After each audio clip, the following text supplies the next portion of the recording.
Alright, I got the wheels, the tires broke down off the wheels. I sandblasted them, so that's about as good as I'm going to do the wheels. The front I'm going to paint with this regular, this is just acrylic enamel like what's on an auto body. And the back side of the wheels I'm going to paint with that. The back side I just kind of went over with a real coarse wire wheel on a angle grinder, so it cleaned up pretty good. The spare wheel, let me go get it and I'll show you. Okay, the spare wheel is not the original wheel. These are the original wheels to the car. You can see how there's no openings. There's a little bit, it's welded like from here to here, here to here, here to here, there to there. And then this would be open, kind of like this wheel, but this wheel's got more openings in there. This is totally different, but when they're bolted on the car they're in exactly the same position. This wheel is off a Chevy, this is the Pontiac wheel, but they're completely interchangeable. This and this are the same depth from the back and from this end and from this end. The lug pattern's the same. So for now I'm going to clean that wheel up. It's bent from a tire machine, I got to straighten that, but it'll be fine for the spare. But I'll keep my eye out for another original Pontiac wheel so I can mount the spare on an original type wheel. I did save the one tire for my brother's boss. Apparently he likes to put old tires on cars he's not using that are classics. This is a Goodyear G78 14 belted custom power cushion polyglass, and it is a Goodyear tire.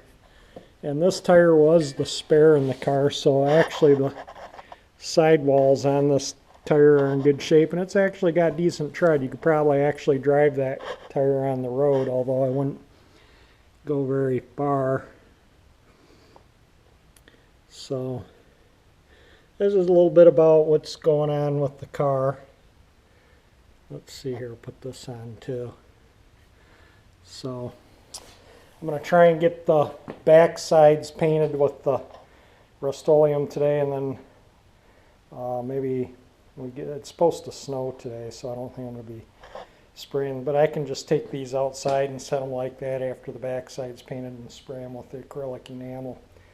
It'll take me won't take very long at all to spray them all. And then I'll let them dry 2 or 3 days, and then I'll take the wheels and the tires and have them mounted and balanced, and we'll put them on the car.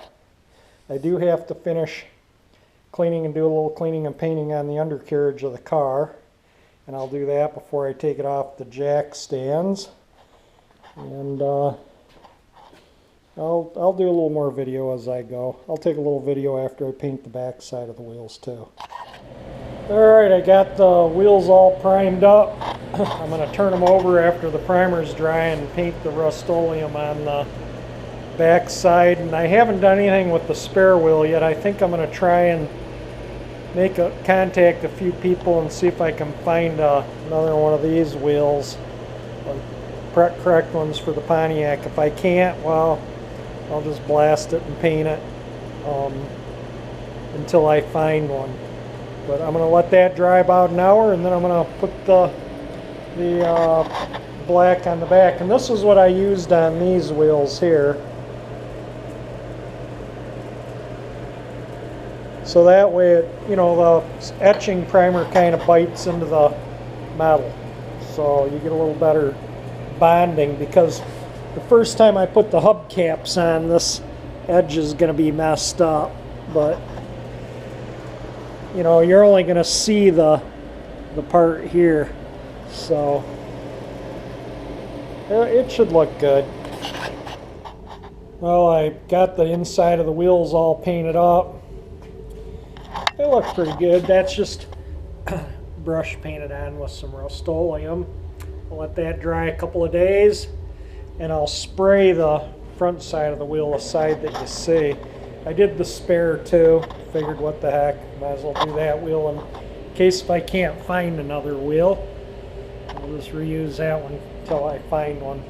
So, excuse me, getting getting the wheels ready so I can get the new tires on hopefully early, sometime next week anyway. Got a generator going for a friend of mine too, you know, make a little extra money here and there.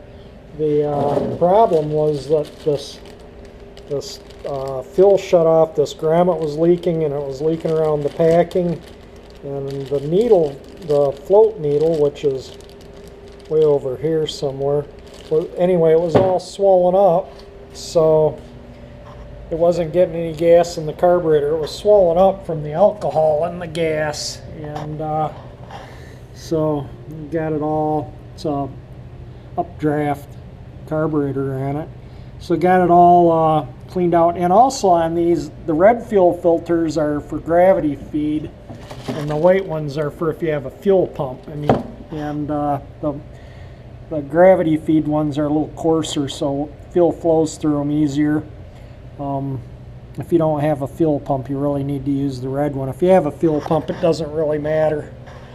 This has the old oil shutdown on it also, but it runs perfect now, so I'll take it back to him, and then next time he has a power outage, hopefully it'll start for him. I hope the size of the snowflakes kind of show up in the video.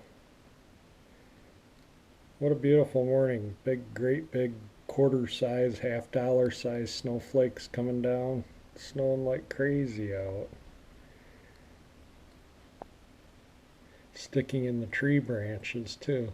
I'll get some video of it later on when it's all stuck in the branches.